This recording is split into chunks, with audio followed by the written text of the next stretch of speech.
Hello, everyone, and welcome back to English Pod. We have an advanced lesson for you today. My name is Marco. And my name is Catherine, and I'm very excited about this lesson, Marco. It's very interesting. It's about a very controversial topic and a very popular person in history, Charles Darwin. That's right. So he's most famous perhaps for his book, The Origin of the Species. And we're going to be talking a lot about science today. So put your thinking caps on. All right. So without further ado, why don't we listen to this dialogue for the first time?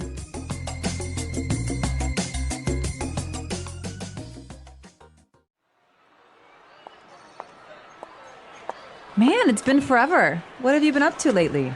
I've been busy preparing for my exams, not to mention all the term papers I've had to write. Same here. I'm up to my neck in work, but at least we've got summer holidays after finals. Where are you headed now? I'm going to my anthro class. We've been focusing on Darwin all term, since it's the 200th anniversary of his birth or whatever. I'm sick and tired of Darwin, Darwin, Darwin! What? Why? How can you not like Darwin? His work turned thousands of years of ideas about creation on their head. His theory of evolution revolutionized the fields of biology and anthropology. I don't like him. His theory of human evolution and natural selection is full of holes. It's not as solid as you make it out to be.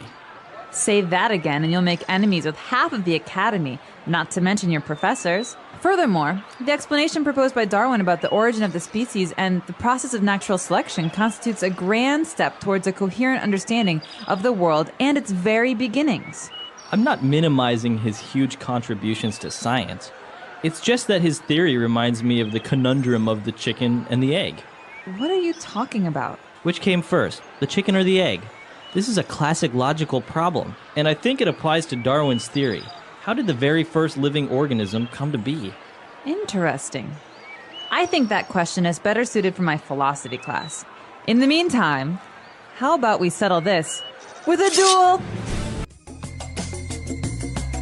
All right, interesting. They have very different views on Charles Darwin, right? They do, and they're both pretty nerdy people. This is a very nerdy university conversation that's happening between classes. Yeah, I think maybe they're like PhD candidates or something. Perhaps. All right, so before we get to talking about some of the ideas in today's dialogue, let's talk about some of the words and phrases that we hear to understand better what's going on. The first part we're going to talk about in today's language takeaway.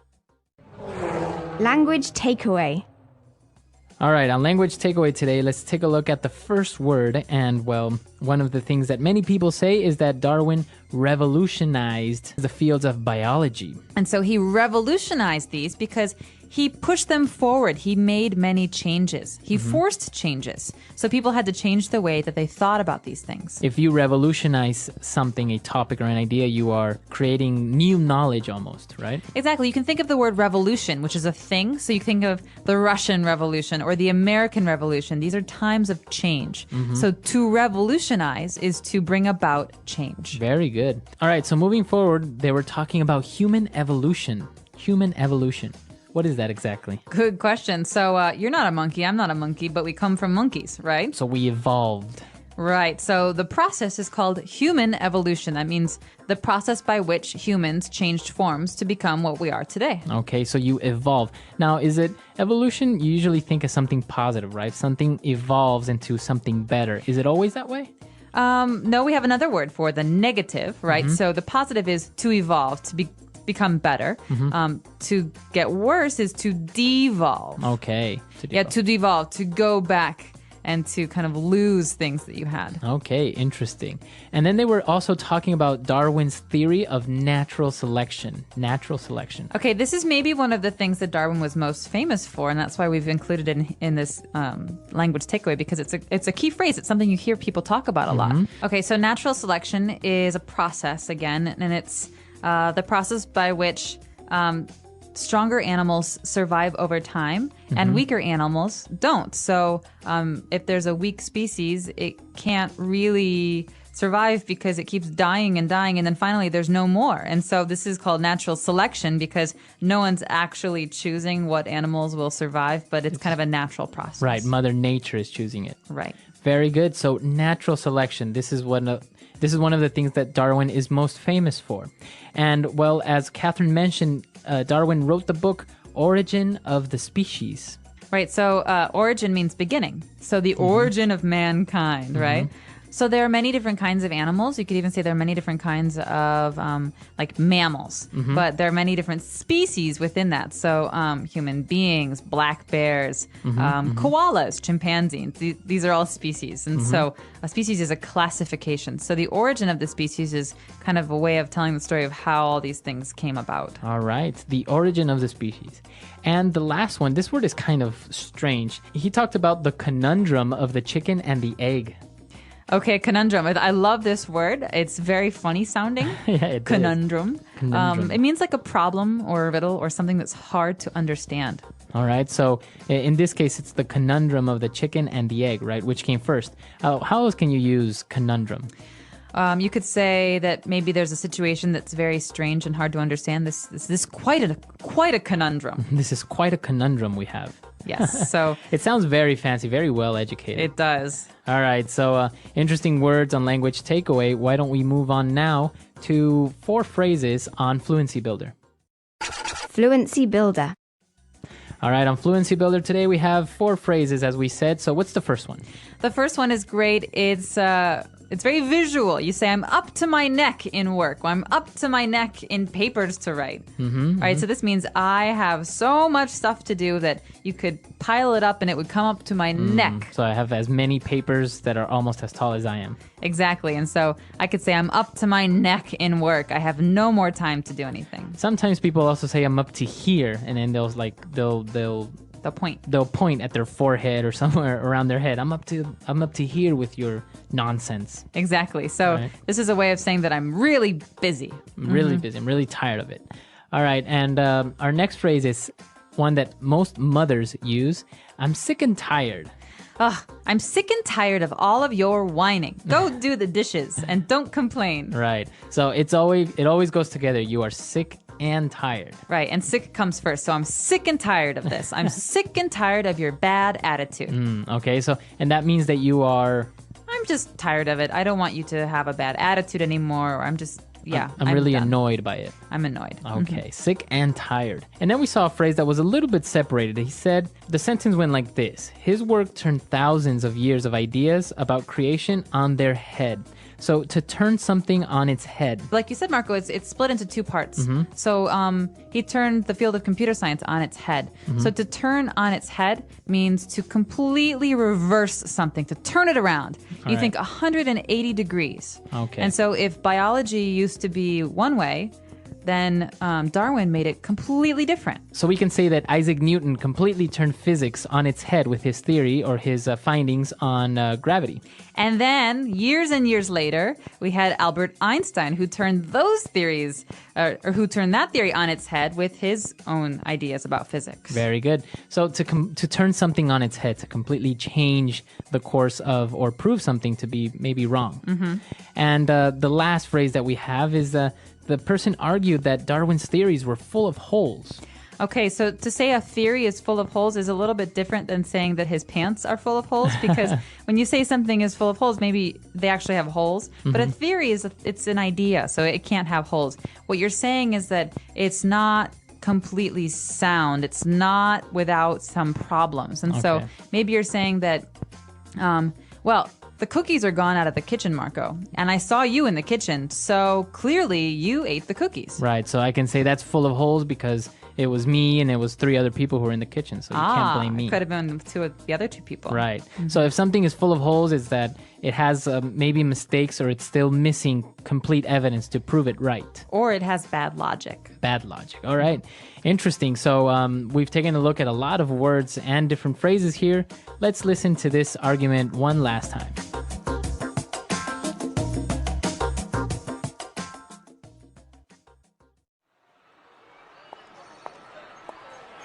Man, it's been forever. What have you been up to lately? I've been busy preparing for my exams, not to mention all the term papers I've had to write. Same here. I'm up to my neck in work, but at least we've got summer holidays after finals. Where are you headed now? I'm going to my anthro class. We've been focusing on Darwin all term, since it's the 200th anniversary of his birth or whatever. I'm sick and tired of Darwin, Darwin, Darwin! What? Why? How can you not like Darwin? His work turned thousands of years of ideas about creation on their head. His theory of evolution revolutionized the fields of biology and anthropology. I don't like him. His theory of human evolution and natural selection is full of holes. It's not as solid as you make it out to be. Say that again and you'll make enemies with half of the academy, not to mention your professors. Furthermore, the explanation proposed by Darwin about the origin of the species and the process of natural selection constitutes a grand step towards a coherent understanding of the world and its very beginnings. I'm not minimizing his huge contributions to science. It's just that his theory reminds me of the conundrum of the chicken and the egg. What are you talking about? Which came first, the chicken or the egg? This is a classic logical problem, and I think it applies to Darwin's theory. How did the very first living organism come to be? Interesting. I think that question is better suited for my philosophy class. In the meantime, how about we settle this with a duel?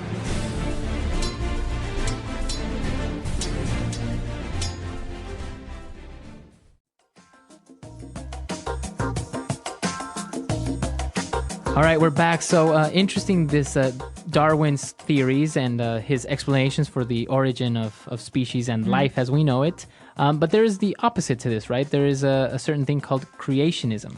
There is, and this is a big source of controversy, especially in the United States, because in some places, people want to teach creationism as well as evolution in schools. And so this is the big question. Are they still equal as theories, or is one theory more proven than the other? Right. And it is kind of hard to determine which one is better because one is based on faith. The other one is based more on scientific evidence, right? So they're not really even on the same scale. As we learned before, that's kind of like apples and oranges, right? It is, and there are some people who would say that we have lots of ways of quote unquote proving what happened in the past, but as long as we weren't there, we never really do know. Right. And there's always changes in science, so how can we be sure that what we know now isn't false, isn't misunderstandings? Right. I think for now, this is the best explanation, but that doesn't mean that it's the correct one. Maybe in 100 years from now, we'll have another explanation that's much better or maybe complementary to this one. Well, we want to know what you guys think. Come to our website, englishpod.com. We really want to hear your opinions. What do you think about this topic? It is a little bit controversial, so we really look forward to your comments and any other questions you may have. Yep, and just a reference, creationism is the idea that God created the world or a superior being created the world and that everything came from that. And so let us know what you think. I am very curious too. And that's about it for today. All right, so, we'll see you guys there. Bye-bye. Bye.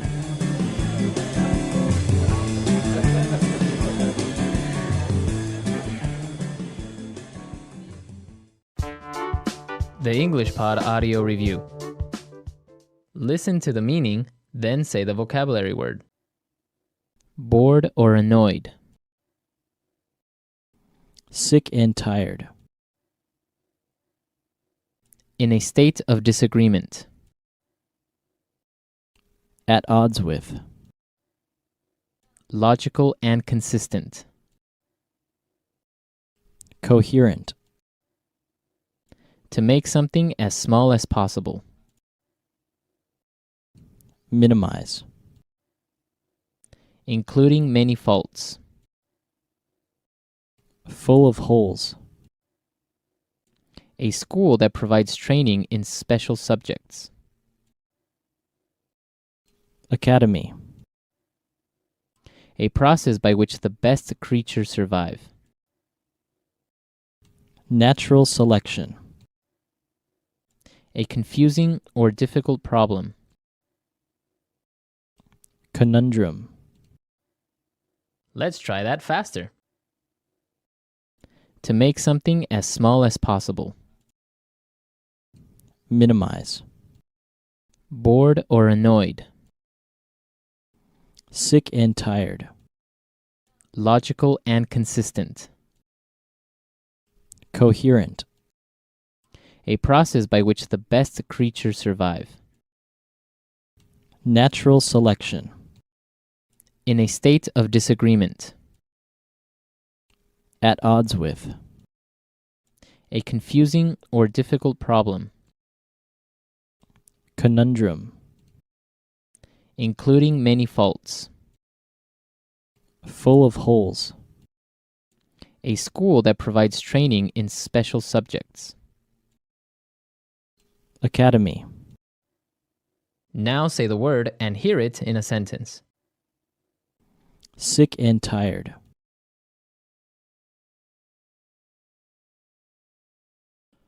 I'm sick and tired of eating beans for every meal. Sick and tired.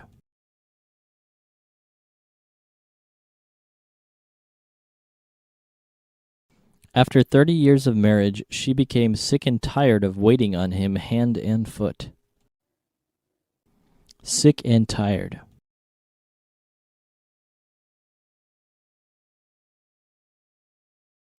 We are sick and tired of corruption. We demand change now. At odds with.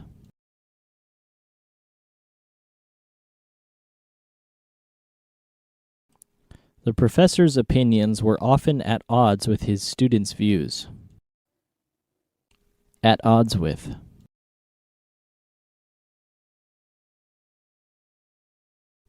The president was often at odds with Congress. At odds with.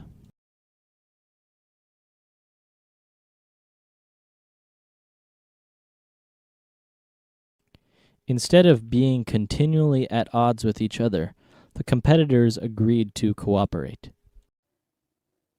Coherent.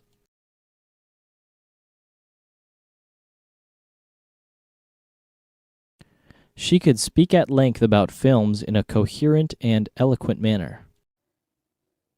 Coherent.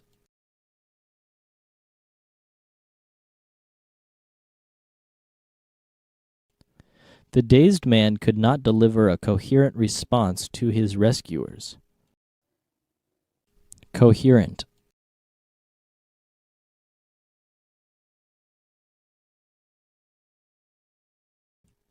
This report is confusing and entirely incoherent.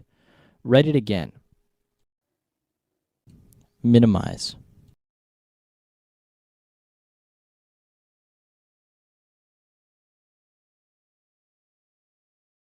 I don't want to minimize your contributions to this company, but you must admit that idea was not yours. Minimize.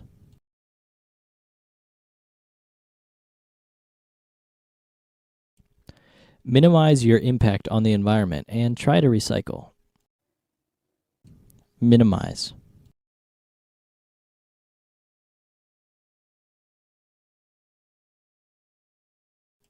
During the interview, she minimized her weaknesses and emphasized her strengths.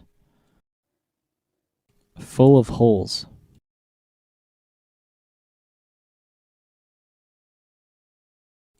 Your paper is well written, but your thesis is full of holes.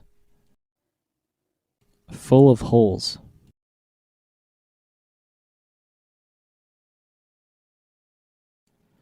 We need to buy a new bucket. This one is full of holes. Full of holes.